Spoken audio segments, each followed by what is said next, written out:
Hello there. Today I'm going to be looking at another Ranger build. Now this build is sort of cookie cutter-ish. It's something that I really wanted to avoid for a while. I wanted to find something that wasn't just the overpowered thing, but this is what I've landed on. And it's a full trap build. It is kind of what's powerful for Rangers right now. And so far from what I've used of it, it is extremely powerful. I modified it a bit, but this is the build I'm going to be using. I have a sword and torch as kind of my off weapons. This is for damage avoidance. The torch just gives some extra condition damage. And then my main weapon here will be my short bow. I'm using the healing spring just because it's a really good heal. It has the water combo field to have a lot of regen added to that as well. And then I have 3 traps. I have the spike trap, which is really good for, it has a little bleed there, but it's really good for the cripple.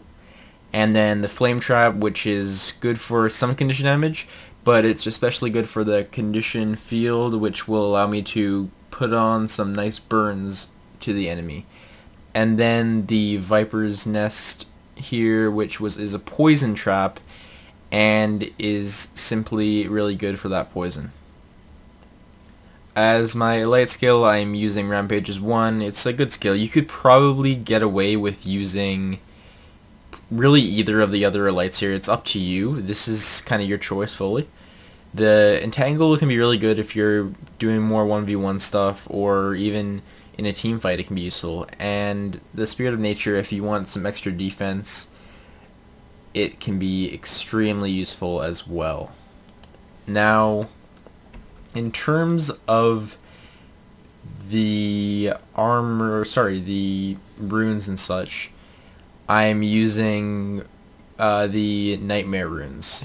I'm not 100% sure that this is the best use of the the best set of runes you can use, but it's what I'm sticking to for now, and it's very good because it's pure condition damage and that random chance to fear. You might want to switch to something else, you might want to try something else out, but this is what I'm using for now, and it is a very effective rune set. The sigils I'm using are straight out 60% chance to inflict bleeding on my bow, so even when I'm not able to flank, I can still get some pretty reasonable bleeds off. And then Sigil of Doom here to get some poison damage, just one poison thing when I use a sword. I have this because I am not going to be trying to use the sword too much as a main weapon. It's kind of something that I'll switch into. I'll use the evade on it, I'll hit them once with it, get that poison off, and then I'll put down the torch and then switch back to the bow.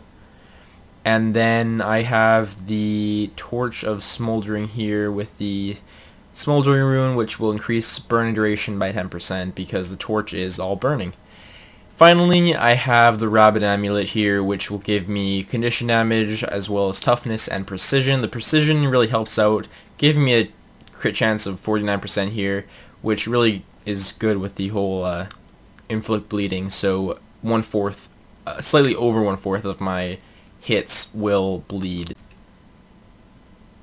Now, to get into the traits, I have 5 points here, 5 points here, and then a full 30 in both Skirmishing and Wilderness Survival. Now, this comes from the 5 points into Marksmanship. This was kind of just the extra thing because I didn't have anything else to put it into. It just gives some extra vulnerability when you enter combat, so it's good for that. And then this is what I really did to kind of differ from the norm, which is something I really like to do. I really like the Zephyr Speed. The 5 points in Beast Mastery gives you 2 seconds of quickness whenever you swap pets. That can be 2 seconds of quickness every 15 seconds, so that's extremely good in combat if you want some burst. And it is also extremely good for both getting reses off and getting stomps off. So in team tournament play, this trait is extremely useful, and I recommend it with almost any build.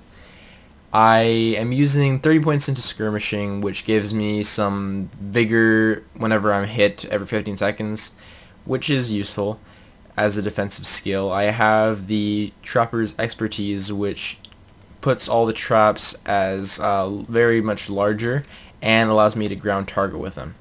So I can actually target like a space over there. If I see this person here, instead of just leaving the trap on the ground near me, I will actually be able to throw the trap under him.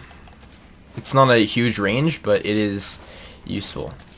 I'm going to try to get out of this combat zone and show you the rest of the traits.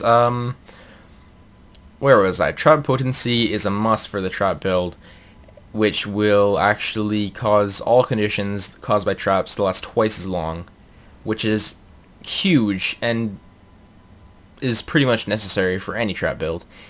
And then have all traps recharge 20% faster. So this skill is basically the bread and butter of the whole build. So then we have the 30 points into Wilderness Survival, and this whole tree is basically the defensive skills. We have the immunity to knockbacks every 90 seconds, and then every 30 seconds those knockbacks and dazes and stuns and such will actually turn you invisible so people can't follow that up with killing you immediately. It's really useful considering we do not have any Sunbreakers with this build. We need these skills because they come in place of the Sunbreaker you would usually have.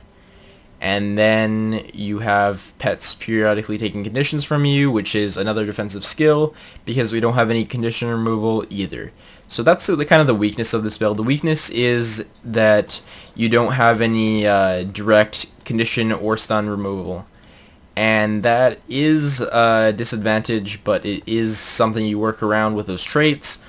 And overall, this build does a ton of damage and is not that glassy. It's pretty strong, and I'm going to be showing that. I'm going to get some gameplay together, which should be coming within a few days.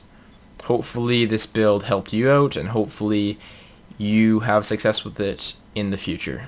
Thank you so much for watching, guys. I hope to see you next time.